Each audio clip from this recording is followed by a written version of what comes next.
ও যেদিন ডায়মন্ড হারবার ছেড়ে পালিয়েছে সেদিনই লোক বুঝে নিয়েছে এ টিএমসির বিটি। দাঁড়াবার ইচ্ছা প্রকাশ করেছিলাম। সেক্ষেত্রে আমি যদি আমার দলকে আগে জিজ্ঞাসাবাদ করে ওটা বলতাম আমার সুবিধা হতো। আমি যে দল থেকে বিলং করি সেই দল চাইনি আমাকে ওখানে কন্টেস্ট করাতে, আমি বিরত ছিলাম। এটাকে নিয়ে শুভেন্দুবাবু কিন্তু বলেছিল যে নাকি আমি ওখান থেকে সেটিং করে পালিয়েছি, কদিন আগেই বললেন। এখন শুভেন্দুবাবু যে ঘোষণা দিয়েছে আমি জানি না, যদি শুভেন্দুবাবু কুইট করে আমি বলবো না কথা, তাহলে শুভেন্দুবাবুকে জিজ্ঞাসা করা দরকার। আমি গতকালকে আমাদেরকে আইএসএফ কে তৃণমূলের বি টিম বলেছিল, আমি প্রশ্ন করেছিলাম শুভেন্দুবাবুর উদ্দেশ্যে, তাহলে তৃণমূলের এ টিম করে, তাহলে এই প্রশ্নটা ওনাকে জিজ্ঞাসা করবেন। তার পার্টির অভ্যন্তরীণ ব্যাপারে কি করবে তাতে তো আমি তাকে জ্ঞান দিতে পারি না। তাদের শৃঙ্খলা কমিটি আছে, তারা মনে করে যে শৃঙ্খলা কতটা মধ্যে থাকছে কতটা বহির্ভূত হচ্ছে তার ভিত্তিতে করবে। কারণ ইতিপূর্বে আমরা অনেক দেখেছি আরাবুল ইসলাম সাহেব যিনি অধ্যাপিকাকে জগ ছুড়ে মেরেছিলেন, দীর্ঘ কয়েক বছর আগামী সে সাসপেন্ড থাকবে এ কথা বলেছিল, কিন্তু কয়েক মাস পরে তার সাসপেন্ড তুলে নিয়েছিল, তাকে আবার পঞ্চায়েত সমিতির পদে বসিয়ে দিয়েছিল। তো এদের কখন সাসপেন্ড করছে আর কখন প্রত্যাহার করছে এ নিয়ে আমি চর্চা করব না।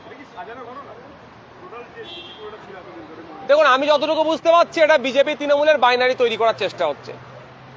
বিজেপি এক কথা বলবে, সেটাকে কাউন্টার করার জন্য তৃণমূল আর একটা কথা বলবে।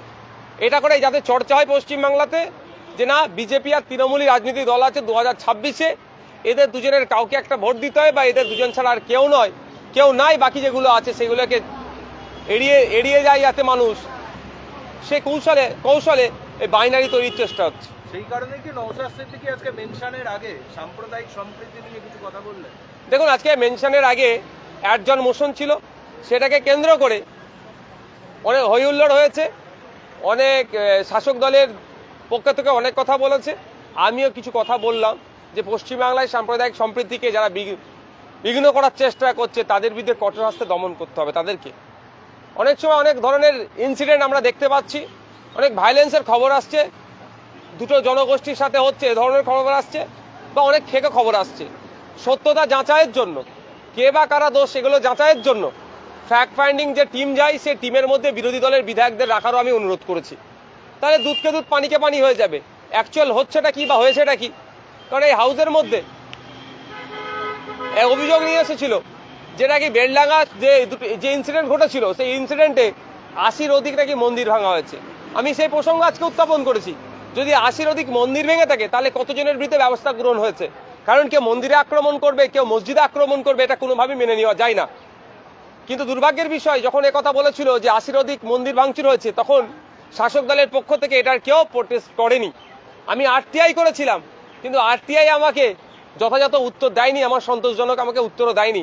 আমার স্পেসিফিক কোশ্চেন ছিল যে কটা ধর্মস্থান আক্রান্ত হয়েছে এবং কি ব্যবস্থা গ্রহণ করা আছে, ফ্যাক্ট ফাইন্ডিং টিমের রিপোর্ট কি, তাও দেয়নি। তাই আজকে এখানে বললাম যদি এই ধরনের কথা বলে কেউ বাজার গরম করে বাইরে বেরিয়ে এটাকে আটকাতে গেলে চুলচেরা বিশ্লেষণ করা দরকার। সরকার কি রাজ্য সরকার উন্নয়ন করতে ব্যর্থ, শুধু বিজ্ঞাপন হাতে কিছু কাঁচা টাকা তুলে দিয়ে এটাকে উন্নয়ন হিসাবে চালানোর অপচেষ্টা চালাচ্ছে। এটা থেকে যখন সাধারণ মানুষ এটাকে না কোশ্চেন করতে পারে, ওই জন্য হিন্দু মুসলমান ধর্ম রাজনীতি সামনে নিয়ে চলে আসছে। কেন্দ্র সরকার দেখুন না, বছরে 2 কোটি চাকরি দেওয়ার কথা বলেছিল, ডলার আর টাকা সমান 1 হয়ে যাবে বলেছিল, জিডিপি বেড়ে যাবে বলেছিল, যে কটা প্রতিশ্রুতি দিয়েছে সবটাই ব্যর্থ হয়েছে।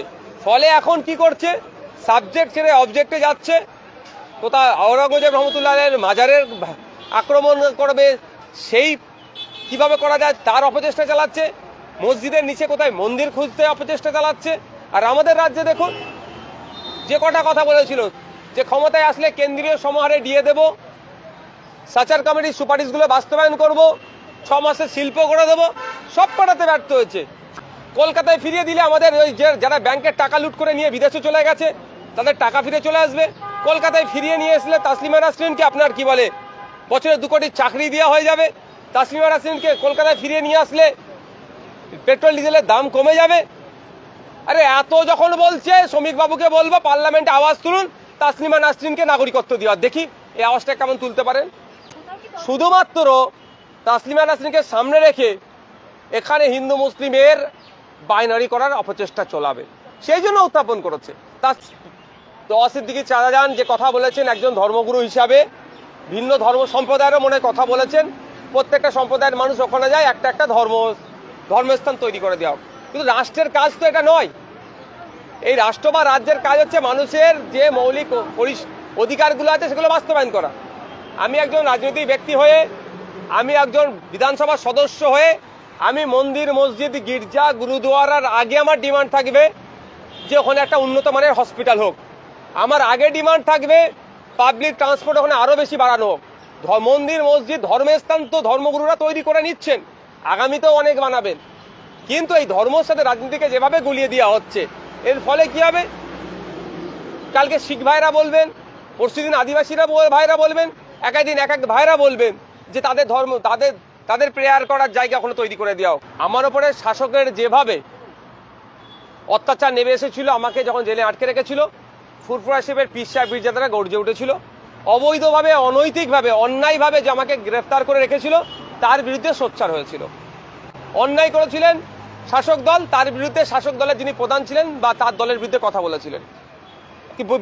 অন্যায় করলে বলতে পারবে না। এখন মুখ্যমন্ত্রী ডেকেছেন, তাদের মতামত নেবে, মুখ্যমন্ত্রীর ডাকে সাড়া দিয়ে গিয়েছেন। এটাকে যে পাপ হিসাবে দেখবে, আর আমার মনে হয় তার চিন্তা ভাবনা একটু পরিবর্তন হওয়া দরকার।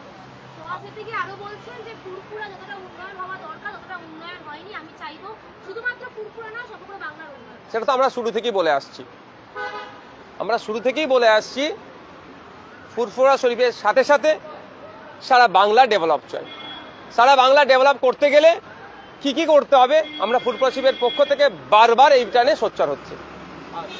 এবং আপনাদের জানিয়ে রাখি, গতকালকে যারা আপনারা আওয়াজ শুনেছেন এই ডিমান্ড করেছে, তার সাথে সাথেও ফুরফুরা শরীফের পীর সাহেব পীরজাদারা বাংলার সম্প্রীতি, বাংলার ঐক্য, বাংলায় ফেক ST/SC সার্টিফিকেটে প্রকৃত ST/SC মানুষরা বঞ্চিত হয়েছে সেই বিষয়, ওবিসি সার্টিফিকেট, উচ্চশিক্ষা, স্বাস্থ্য, কর্মসংস্থান, আবাস যোজনা, এই সমস্ত বিষয়গুলো নিয়েও কিন্তু লিখিত আকারে মুখ্যমন্ত্রীর কাছে দিয়েছেন।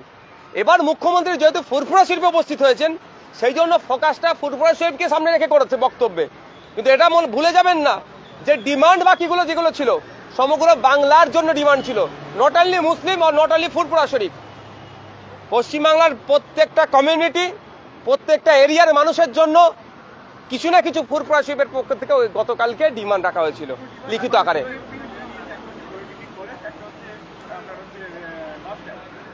না, একাধিক ডিমান্ড রেখেছিল, তার মধ্যে একটা বিশ্ববিদ্যালয়ের ডিমান্ড আছে, ওই ডিমান্ডটা আমারও আছে, দীর্ঘদিন ধরে আছে। মুখ্যমন্ত্রী বিভিন্ন মনীষীদের নামে বিভিন্ন জায়গাতে ইউনিভার্সিটি করছে তাদের স্মরণে। তো ফুরফুরা শরীফের পীর আবু বকর সিদ্দিক রহমতুল্লাহ আলাইহি শুধুমাত্র একজন ধর্ম সংস্কার ছিলেন না, সমাজ সংস্কার ছিলেন এবং তিনি স্বাধীনতা সংগ্রামী ছিলেন। তার স্মৃতিতে তার জন্মভূমিতে একটা বিশ্ববিদ্যালয় ডিমান্ড রেখেছে। বিশ্ববিদ্যালয়ের পরিবর্তে একটা পলিটেকনিক কলেজে তিনি কথা বললেন, এবং একটা হসপিটাল, যেটা গ্রামীণ হসপিটাল হিসাবে এতদিন চলছিল, সে হসপিটালটা এখন এক্সটেন্ড হয়েছে, সেই হসপিটালের নামটাও পীর আবু বকর সিদ্দিক রহমতুল্লাহর নামে হবে, এটুকুই হয়েছে। আপনি দাবি করছেন যে ভোটার বলেছিলেন, তারপর দেখা গেল আপনি দাঁড়ালেন। শুভেন্দুবাবু বলেছিলেন ভবানীপুরে তিনি দাঁড়াবেন, এরকম একটা অভিযোগ তৃণমূল কংগ্রেসের তরফ থেকে। এখন শুভেন্দুবাবু বলছেন যে বিজেপির প্রার্থী দিয়ে হারাবো। এই যে মানুষের কাছে একবার বলা, তারপরে সেই কথা না রাখা, এটা বিশ্বাসযোগ্যতা কোথাও? দেখুন, আমি ডায়মন্ড হারবারে দাঁড়াবার ইচ্ছা প্রকাশ করেছিলাম। সেক্ষেত্রে আমি যদি আমার দলকে আগে জিজ্ঞাসাবাদ করে ওটা বলতাম, আমার সুবিধা হতো। আমি যে দল থেকে বিলং করি সেই দল চাইনি আমাকে ওখানে কন্টেস্ট করাতে, আমি বিরত ছিলাম। এটাকে নিয়ে শুভেন্দুবাবু কিন্তু বলেছিল যে নাকি আমি ওখান থেকে সেটিং করে পালিয়েছি, কদিন আগেই বললেন। এখন শুভেন্দুবাবু যে ঘোষণা দিয়েছে আমি জানি না, যে শুভেন্দুবাবু কুইট করে আমি বলবো না কথা, তাহলে শুভেন্দুবাবুকে জিজ্ঞাসা করা দরকার। আমি গতকালকে আমাদেরকে আইএসএফ কে তৃণমূলের বি টিম বলেছিল, আমি প্রশ্ন করেছিলাম শুভেন্দুবাবুর উদ্দেশ্যে, তাহলে তৃণমূলের এ টিম করে, তাহলে এই প্রশ্নটা উনাকে জিজ্ঞাসা করবেন। আমি সংযুক্ত মোর্চার সাইডে থাকবো, আমি আইএসএফ এর সাইডে থাকবো, এটা মাথায় রাখবেন। কারো লেজুর ধরে ঘোরার পক্ষে নয়। হ্যাঁ, আমরা সংযুক্ত মোর্চার হয়ে কন্টেস্ট করেছি, আমি একজন সংযুক্ত মোর্চার বিধায়ক, আজকেও নিজেকে বলতে স্বাচ্ছন্দ্য বেশি বোধ করছি। সুতরাং আমাদের পার্টির গাইডলাইন আছে এবং সংযুক্ত মোর্চা যে লক্ষ্যে তৈরি হয়েছে সেই লক্ষ্য 2026-এর আমার ভ্যালিডিটির শেষ দিন পর্যন্ত আমি এগিয়ে নিয়ে যাব। আমি না লেফট সাইড মানে এখানকার লেফট বলছি, আমার তৃণমূল আছে আর এখানে রাইটে আছে বিজেপি, কোনো সাইড আমার দরকার নেই। আমার স্টেট সাইড স্পিকার চাই একদম স্যারকে ফলো করে।